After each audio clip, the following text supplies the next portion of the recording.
Streaming, recording. Looks okay.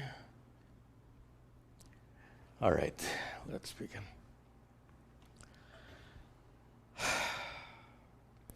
Om Sahana Vavatu Sahano Bhunaktu Sahavidyan Karavavahai Tejasvinavadhitamastu ma Vidvishavahai.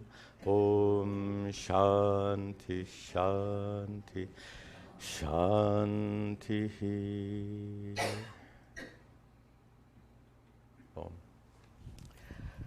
Good. So, welcome to you all. And welcome also to all of you watching online. We have a lot of great questions. So let me get started here.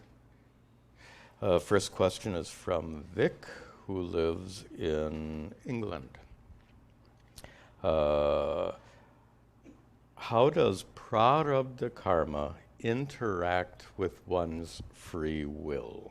Here's the second part of this question. Prarabdha karma, most of you know that term. It refers to those specific karmas which will affect you in this lifetime. There are many more karmas, but those karmas which will affect you only in this lifetime are called prarabdha karmas. How does it interact with one's free will? It doesn't deprive you of free will, because you have free will to make more karmas. A very simple way of understanding it is the situation you confront. This is so simple and I think so helpful, and it's actually accurate, very accurate.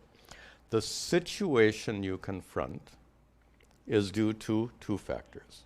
One is prarabdha karma, and the other is prior actions in this life that you have committed with your free will. Correct? You can't rule that out.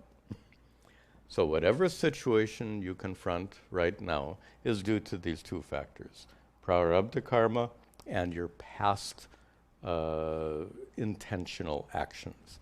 But your response to the current situation is not a matter of prarabdha karma, not a matter of karma at all. That is free will. So the situation you confront is partially due to prarabdha karma. Your response to that situation is 100% free will. Of course, free will is not 100% free. That's an important thing to note. You have free will, but can you do anything? Can you flap your arms and fly through the sky like a bird? So our capacities are incredibly limited. But to the extent we have free will and agency, we can certainly act freely in how we respond to any situation. And please remember that the entire doctrine of karma is based on free will. So there's no possibility of removing free will from the equation. Some people try to do that. You can, but then you have to give up the doctrine of karma also. If you want to give up free will, you also have to give up doctrine of karma. You can't have one without the other. Second part of Vic's question, in particular to Ishvara's order and the synchronicity of how fructification comes to play. So how do our prarabdha karmas manifest in our lives? And Vic seems to notice some kind of synchronicity. Yeah, let me turn on that assistive listening device. I haven't turned it on yet. I just turned it on. They should work now. Okay. First of all, how does prarabdha karma, can we predict what kinds of prarabdha karmas fructify in our lives? I think not. Astrologers attempt, but usually fail. If you've worked with astrologers, you have probably discovered that. So astrology is an attempt to quantify and predict what prarabdha karmas are going to fructify in your life. So how do we know how those karmas will fructify? We don't know. We can't know. But when things happen, there are many coincidences in life, and we make connections. He calls it synchronicity. What we think is synchronicity is probably coincidence. I mean, we superimpose our own patterns of thinking on things all the time. So what we think is synchronicity might indeed be you can see I'm not in very good shape today looking for words. So what we think is coincidence might just be, what we think is synchronicity might just be coincidence, but there's no way to investigate it. Full stop. So we're left with that. Okay. Next question from Prashanto, our regular student who lives in Bangladesh. Prashanto says, after careful observation, I've realized that we've been programmed from childhood to act in a specific manner. No question about it. As I consider that further, I find that everything occurs due to the synergy between body, mind, and consciousness. Consciousness doesn't quite fit there, but body and mind is what determines your behaviors. I realize that if I exert minimal control, everything happens within an expansive and limitless consciousness. That is, if you're really controlling in life, you feel shrunk down.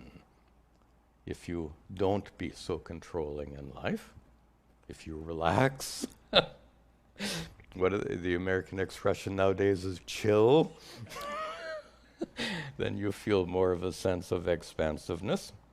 But so far, okay, but now we see something perhaps problematic. Even free will is shaped by our upbringing and social conditioning. So, which is essentially the mind's illusion of control. It's correct to say that free will is shaped. But in reality, we have no control over everything. That's where the problem comes. Yes, your free will is highly conditioned, but it's still free. We'd say free within limits. That's a very easy way. You're not free if you think of a number line, infinite number of possibilities. Your free will does not have an infinite number of possibilities. But suppose on that infinite number line, you take a little chunk. That describes your free will. Free within limits. By the way, just for our math students here, some of you studied math. If you take a little chunk of that number line, how many numbers are there? Isn't that interesting? Yeah, those of you who have studied math, even in the smallest part of a number line, there's still an infinite number of possible numbers. Not integers, but numbers are possible. Anyway, nice. It's a good metaphor. In reality, we have no control over everything. Events unfold naturally as the flow of a river. I think what Prashanto is describing here, and largely is quite nice. It's a sense of surrender. But let's be very clear that a sense of surrender is not the ultimate goal. Surrender can be very beautiful. Need not be. Think about someone who's locked in a jail cell with a lifetime sentence. I presume most prisoners with a lifelong sentence will come to a state of surrender, because if they continue to resist their imprisonment, they'll suffer so much more. So they eventually say, I'm here for the rest of my life, I might as well make the best of it. They surrender. But they're still locked in the jail cell, right? Surrender does not equal liberation. Surrender is, this is such an important point, surrender is an emotional state. And largely it's a very beautiful emotional state. And it's an emotional state that an enlightened person will naturally have. that sense of most of the time, then an enlightened person may have that sense of surrender. I said most of the time because any emotional state, by definition, is transient. We've discussed this many times. Is there such a thing as a permanent emotion?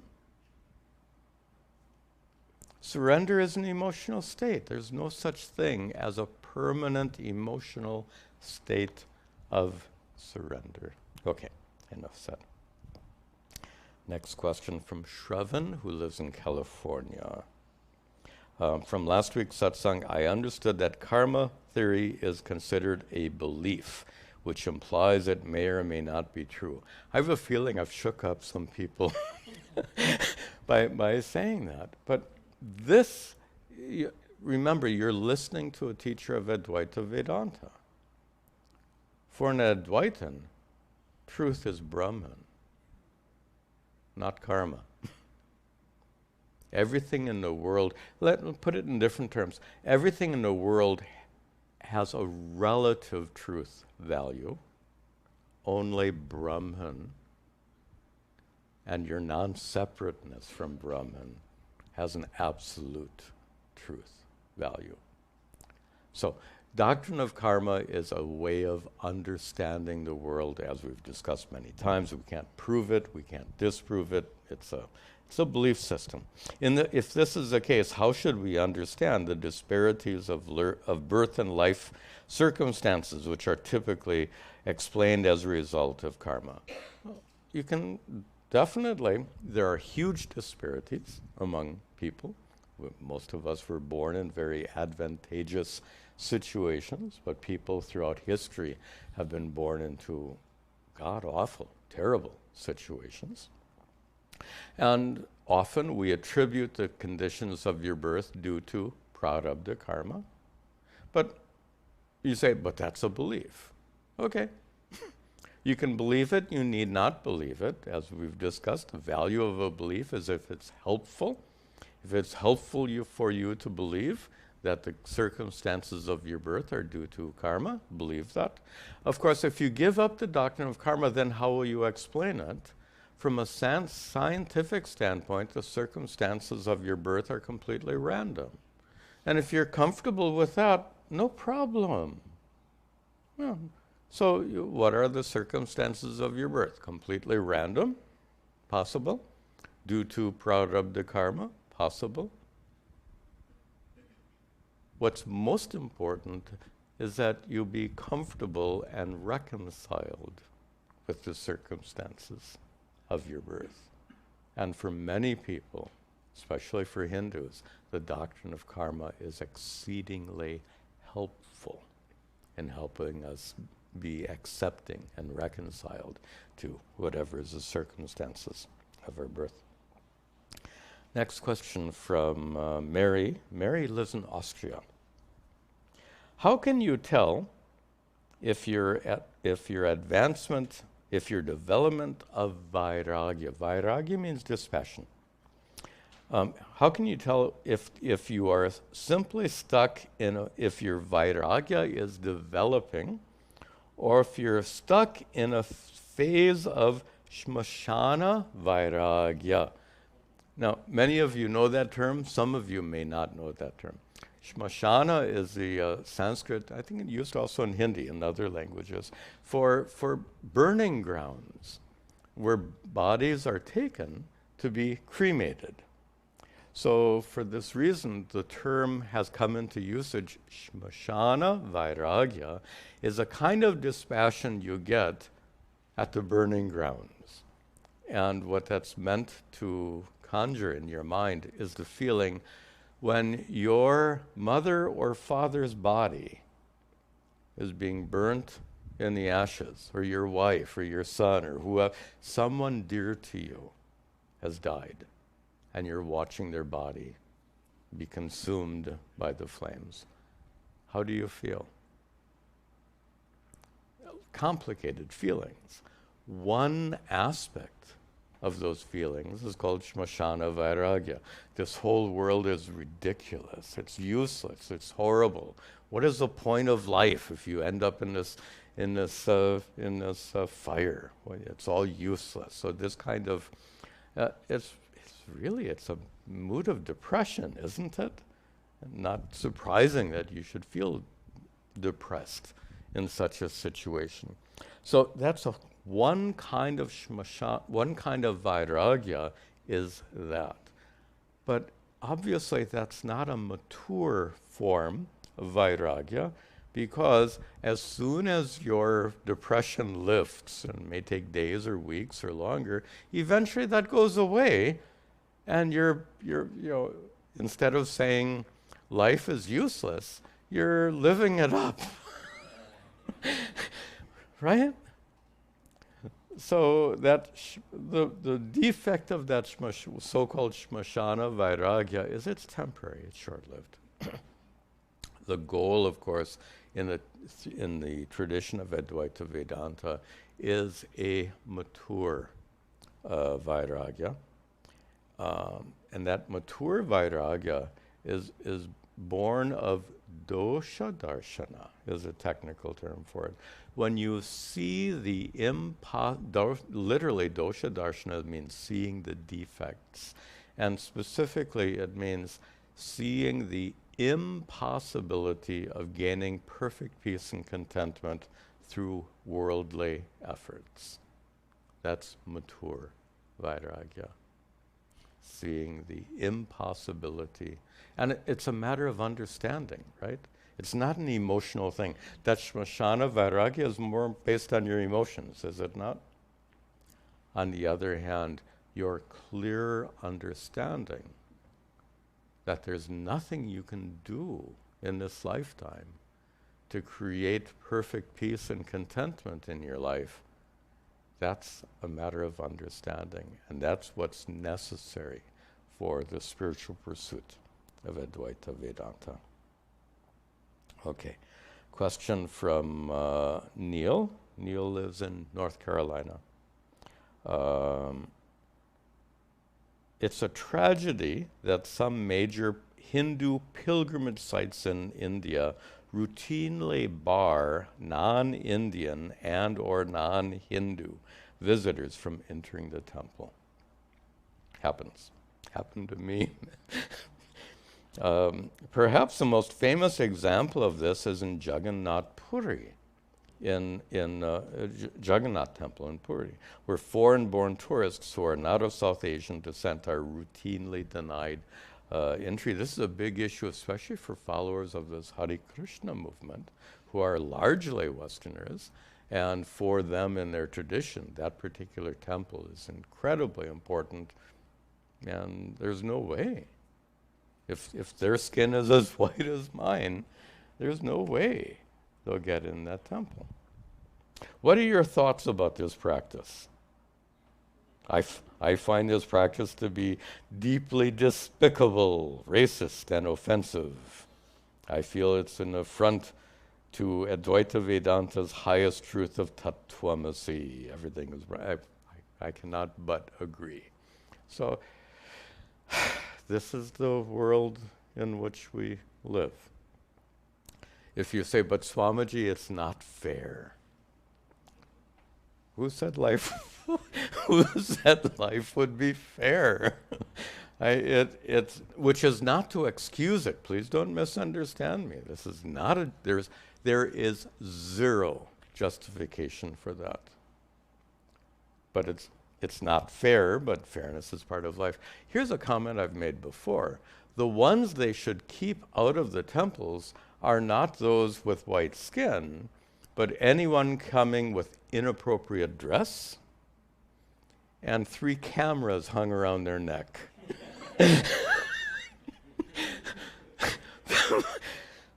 They're coming to the temple for the wrong reason, regardless of their religion or their ethnicity. Okay. Then, this question from Venkatesh, our local student. How did, and I'm going to paraphrase some of this, how did the rishis gain enlightenment without the teachings of Advaita Vedanta? We rely on these teachings. They had They were the forerunners. No guru, no shastra, no teachings. So how did they make this discovery? And the short answer is we don't know. We know they discovered, right? We have the scriptures. So there's no question that they discovered. They were able to discover without a guru some extraordinary blessing they must have had. We can only infer. We don't know. And we can't ask them. Sorry, bad jokes. How could anyone determine this awareness to be the very fabric existence which is transcendent and non-dual without a pramana? It is a reality that is here now. A reality that is here now is available for discovery. So you can't say it's impossible to make that discovery. It's a reality. It's an already existent reality. And it's a reality that's not out there. It's a reality that's here. It's not a remote reality. It's an immediately present reality. So we can't say it's impossible for that discovery to have been made. Highly unlikely, yes. And this leads to the comment I've made several times. People ask, Swamiji, is it necessary to have a guru? And the answer, the ancient rishis didn't have gurus. And the response to that is kind of obvious. If you are as great as those ancient rishis, then certainly you don't need a guru. Obvious. All right. One more. We'll take some questions here in just a moment. This question from Amit, who lives in India. Sometimes in meditation, when there are no thoughts, we have a feeling of expansiveness. And his question is it the mind that has the feeling, or is it the vastness of consciousness that has that feeling of vastness?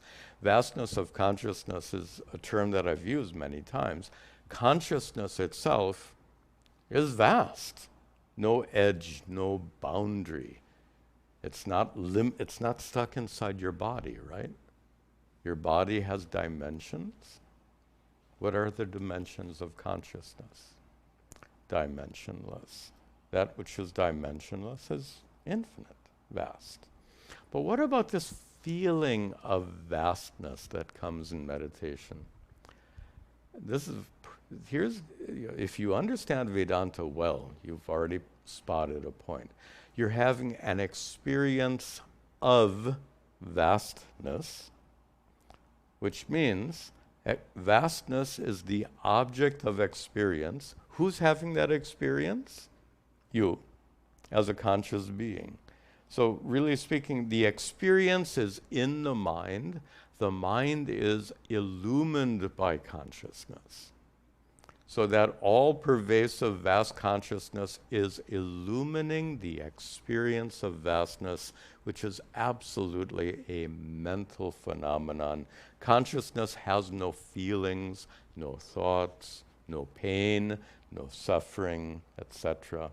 All of those are mental phenomenon. Then what about this feeling of vastness? Actually,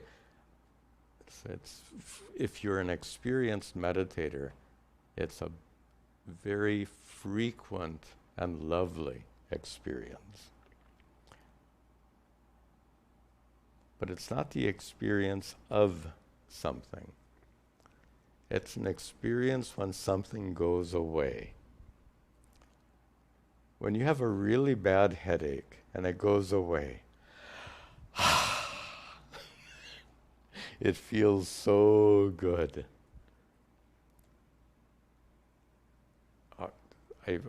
This is one of the rare times when I quote my father, who was not regarded highly for his spiritual wisdom. I love him, but he was not a great spiritual thinker. But one statement he made, this is back probably in the 1950s, I remember, he told me, There's one good thing about hitting yourself in the head with a hammer. He said this. One good thing about hitting yourself in the head repeatedly with a hammer, and he said, it feels so good when you stop. I have no idea what was the context of that statement, but I remember that statement somehow. Okay. So, the connection to meditation is this. When you're not meditating, you feel a sense of confinement and limitation because you experience your body. What happens when you don't experience your body? Here it is. In meditation, if you go deeply enough, it's not that hard to go deeply enough into meditation where you stop experiencing your body. At that point, it's the body that makes you feel confined. When you stop experiencing the body, what remains? It's not that you feel limitless. It's that you no longer feel limited. See the distinction? Yeah. It's not a... It is, yes, we can call it a feeling of limitlessness, but what it truly is the absence of the feeling of limitation. Okay. Do we have any questions here? A question over here. You'll need the microphone.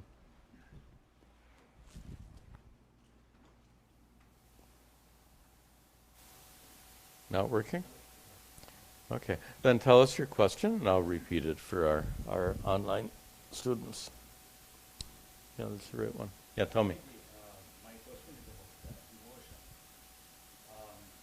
Let me prepare. I'm not an atheist, but I don't go to temple on Okay.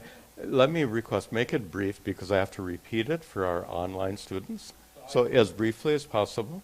I don't go to temple on my own. I go when my wife goes. Yes. But when I go, I don't get a sense of deep devotion. Okay. Not even nominal devotion. Okay.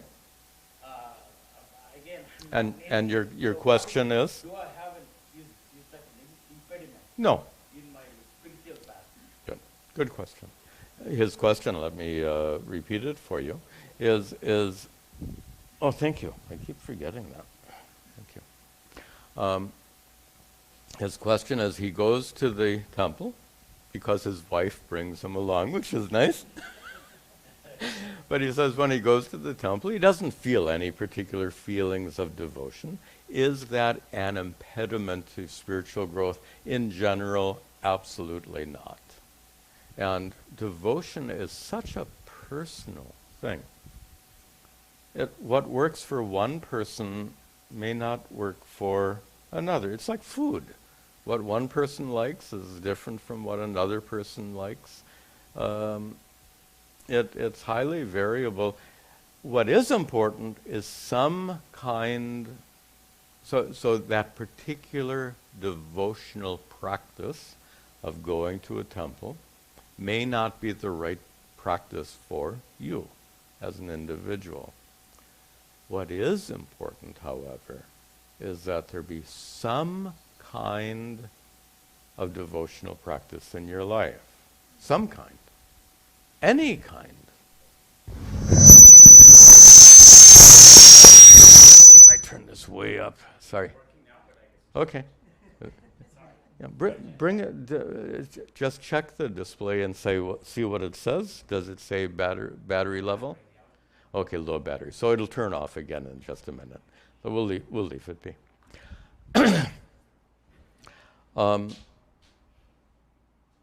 Some kind of devotional practice is necessary. It could be as simple as looking up into the sky and saying thank you. That's great. Doesn't have to be anything formal. Doesn't have to be anything traditional. But I would say that for the sake of making progress in devotional life, some kind of feeling of connection to Ishvara in whatever manner that is meaningful to you. Some kind of connection is extremely important. Okay, good. Question back here? Swamiji, you mentioned prarabdha karma, being born somewhere. Some people go in and out of our lives, whether it's death or just separation. Yes? It could be friends or Very briefly, because I have to repeat this for the camera. Can you comment on that?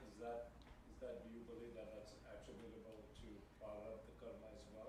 What is what? People going in and out of your life. Yeah, of course. Yeah. Yeah. So when somebody passes away, it's because their karma has been exhausted. According to the doctrine of karma, you pass away when your karma is exhausted. Your question, please. Swamiji, on the same lines like the gentleman asked, we should call it devotion, evoking devotion. Yesterday there was bhajan jamming. Bhajan jamming is a new trend. Again, very briefly, so that I can repeat it for the camera. Bhajan jamming, which is hip hop dancing. Okay. Bhajans. Okay. People explained to me chanting and hip hop dancing. Right. Would you call that evoking devotion? Would you call it devotional? It depends on the person. She's asking about something called bhajan jamming, some dancing with bhajans. If it evokes a feeling of connectedness to Ishvara, go for it. If it's mere exercise, enjoy it. There's nothing wrong with it. It just won't contribute much to your spiritual practice. So nothing wrong. Your question, sir. Question between shraddha and blind faith. Don't take Vedanta as blind faith, but at the same time you say have shraddha. What's the balance between these two? Okay. What is the relationship or balance, nice word, between shraddha and blind faith? I think there's also there's a question related to that right here. Okay, well let me take your question first.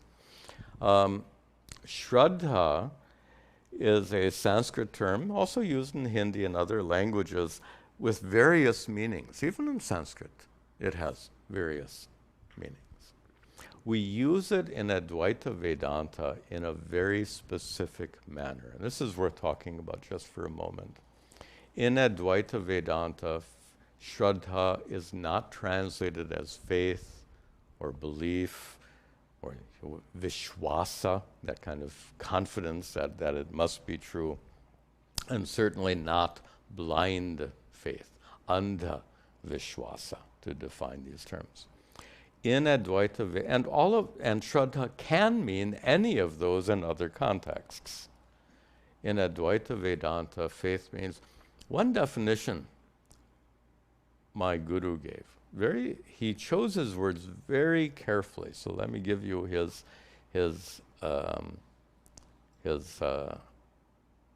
exact words.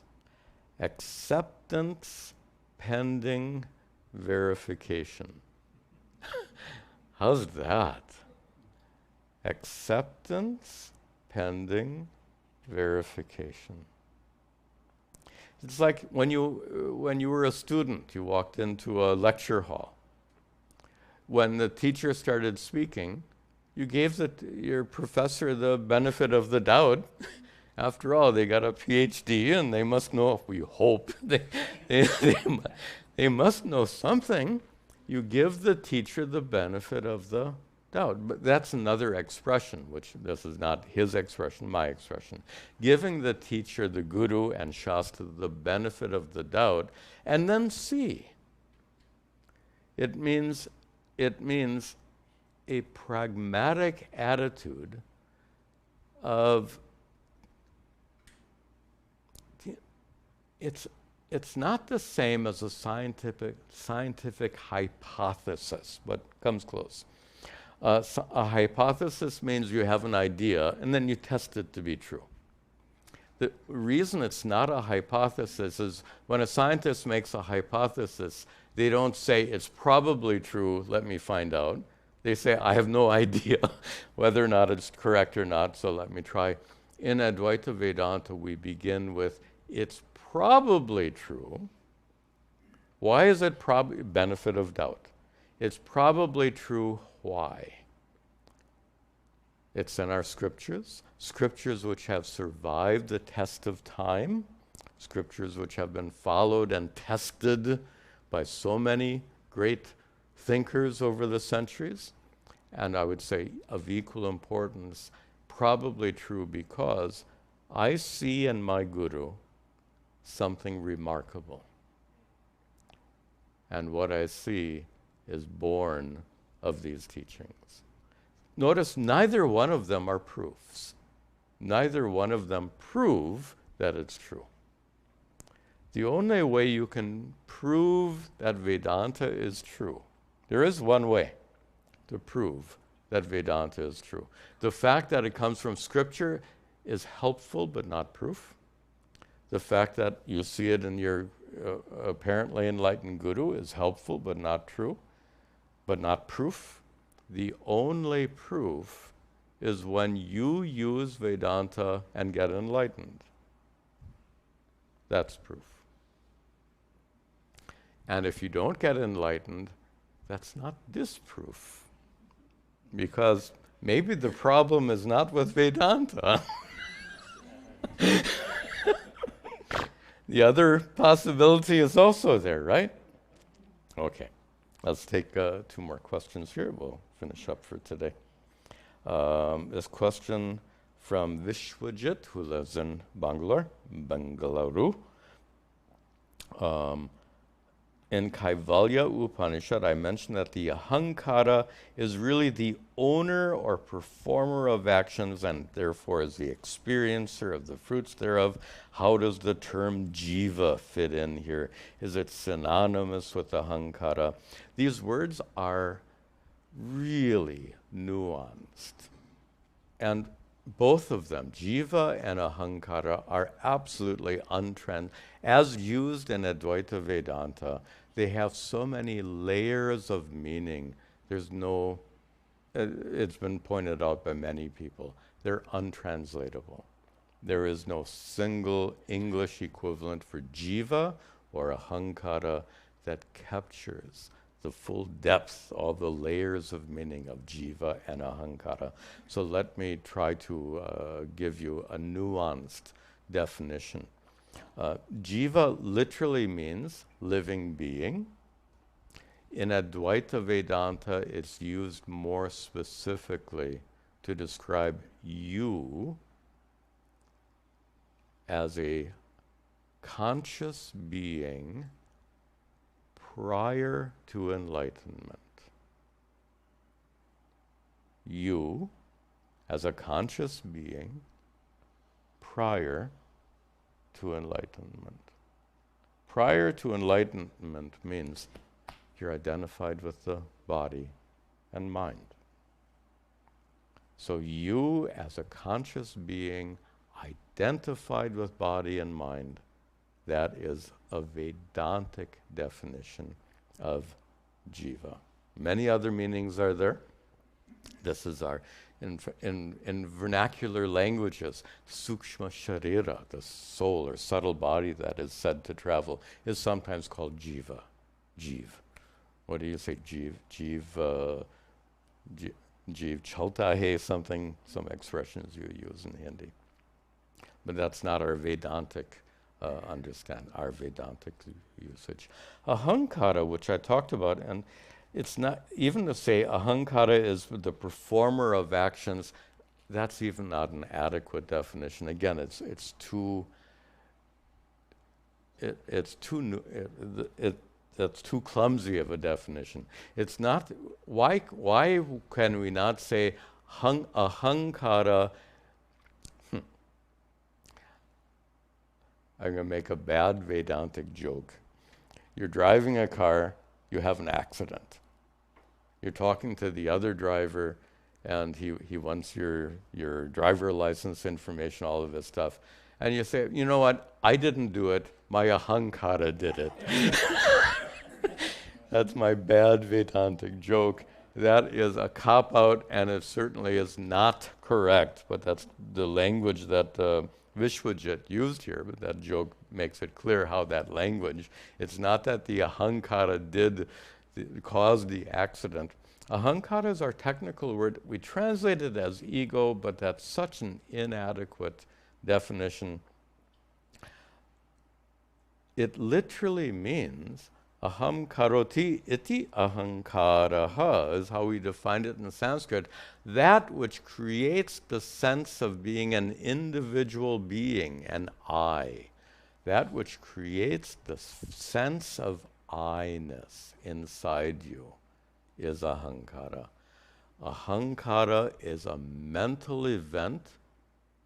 It's a mental state that makes you feel like an individual being. Right now you feel like an individual being. Do you feel like that in deep sleep? You don't.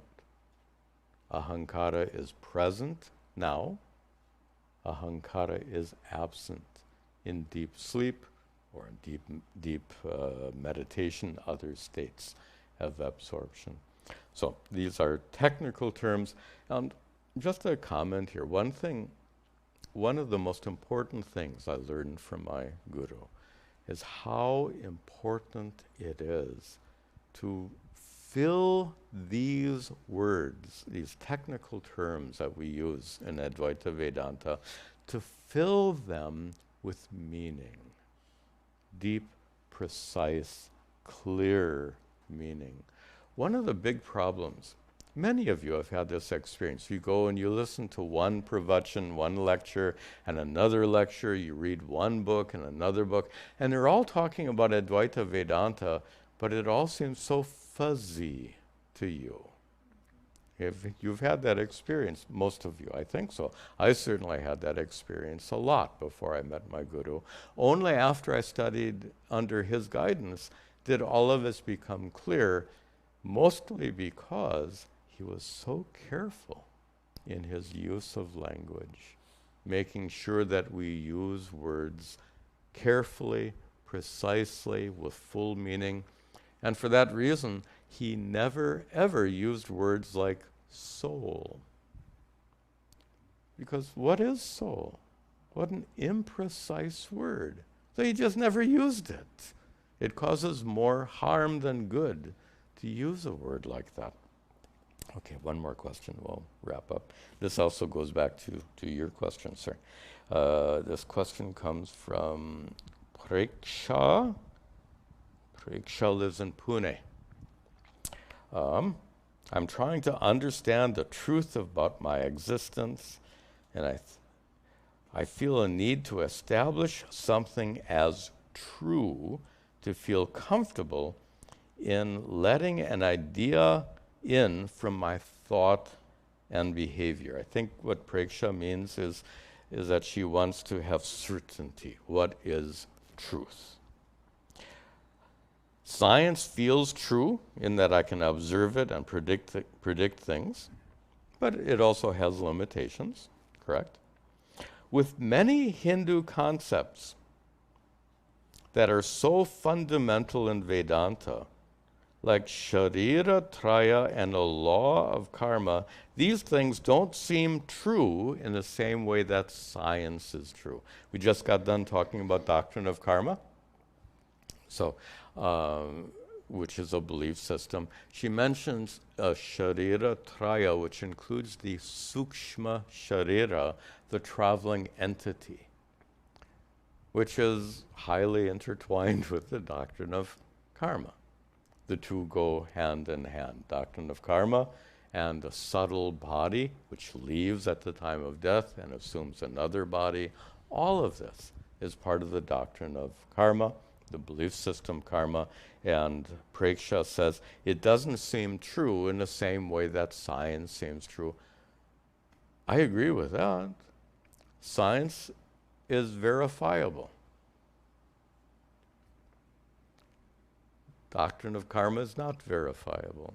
Sukshma Sharira is not verifiable. By the way, that also means a lot of what is taught in the name of science is not science. For example, this so-called string theory, scientists admit it's non-verifiable. The scientists themselves admit it's non-verifiable. You can't test it. If you can't test it, you can't prove it or you can't disprove it. Therefore, from a very technical standpoint, it's not scientific. So we have to understand the limitations of science. Science cannot bring us to an absolute truth because it goes beyond what is testable, what is verifiable. Science is limited because it's all based on measurement, right? If you can't measure it, if you can't test it, if you can't observe it, really, let me use that word observation. Science begins with observation. Scientific method begins with observation. Therefore, science is limited to what is observable, the world. That means science cannot go beyond the world. In Advaita Vedanta, we go well beyond the world. But now leading up to Preksha's final question here. How does one deal with the sense that these teachings of Advaita Vedanta, may not be true, but still include in them our understanding of the world? A paragraph. Let me try to capture Preksha's point. Preksha seeks certainty. I think that's wonderful. I think we should seek certainty. You made a point about blind faith, and I wanted to comment on that. In my opinion, you don't have to agree with me on this. In my opinion, blind faith is undesirable. For some people, blind faith helps. Not for me. If it helps you, I respect that 100%. Blind faith doesn't work for me as an individual. It may or may not work for you. For me, blind faith is undesirable because then I can rest content with this faith and stop my pursuit. I already believe it, so I don't need to think about it. In American English, it's a done deal. So I think for many people, blind faith becomes an impediment to a deeper pursuit. Again, if somebody has blind faith, say in Lord Shiva, Krishna, whoever, and some deity, some Hindu practices, I absolutely respect and honor that because it helps them. If it helps you, excellent. But if it doesn't, that's what we're discussing. So clearly, blind faith doesn't help Preksha, doesn't help me. But then we have this problem, and let me paraphrase and try to address Preksha's question here. Advaita Vedanta is mixed up with some belief systems, like doctrine of karma, like sharira traya, including this traveling subtle body, as Preksha correctly said. And I think Preksha's point is it makes her feel less secure about the authenticity of these Vedantic teachings since they include matters of belief. And I think that that's an interesting point of view, and I think one that we should talk about. So let me try to paraphrase Preksha's argument here. The doctrine of Advaita Vedanta claims to be a methodology that leads you to absolute truth. How can that be so when Advaita Vedanta simultaneously teaches doctrine of karma? And we've talked about this before, in fact, recently. And I've said boldly, and I'll say it again, Advaita Vedanta does not teach the doctrine of karma, Doctrine of karma comes along in the cultural package in which we receive the teachings of Vedanta. Advaita Vedanta's teachings can be summarized as Tattvamasi. That's it. And everything in Advaita Vedanta is for the sake of making it clear what is Tat, what is Tvam, and how can Tat and Tvam be the same. That's Advaita Vedanta. Where does the doctrine of karma enter into that? Nowhere. Where does the subtle body, sukshma sharira, enter into that? Nowhere. Of course, in order to teach us, Advaita Vedanta has to come down to our level, so to speak. We have lots of questions about why did this happen? Therefore, doctrine of karma is taught to address us at our level. We have lots of questions about what happens when we die. Therefore, Vedanta comes down to our level, like a mother with a child. Mommy, why is the sky blue? Mom may not even know. But mom gives her child an explanation that's at the child's level. Because if mom is a scientist who explains to her 2-year-old child who asks, why is the sky blue? Mom starts explaining how light undergoes diffraction when it bounces off of molecules of gas in the atmosphere. Mom might know that very well, but she's not going to explain it to her child. So when we start off on the path of Vedanta, we're all like little children. We need to hear about the doctrine of karma initially. We need to hear about sukshma sharira initially. Hopefully, over a period of time, we're no longer dependent on those teachings. Now, Preksha's issue was how can I depend on the teachings of Vedanta? Well, separate out. The teachings of Vedanta are tattvamasi. Everything else is an aid to understanding tat, tvam, asi. So everything else is tangential and not essential. What is essential in Vedanta? Tattvamasi. And there's no question about the truth of that statement. Everything else is tangential, which means does not share the same truth value as Tattvamasi in Advaita Vedanta. Okay, good question. A lot of good questions. We'll end with a prayer.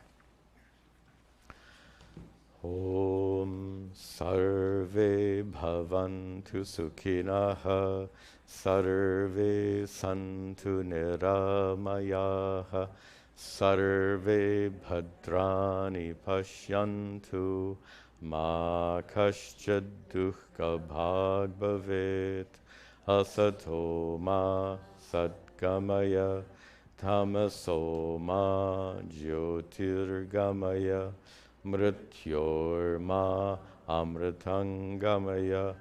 Om shanti shanti shanti. Om tat sat. See you next time.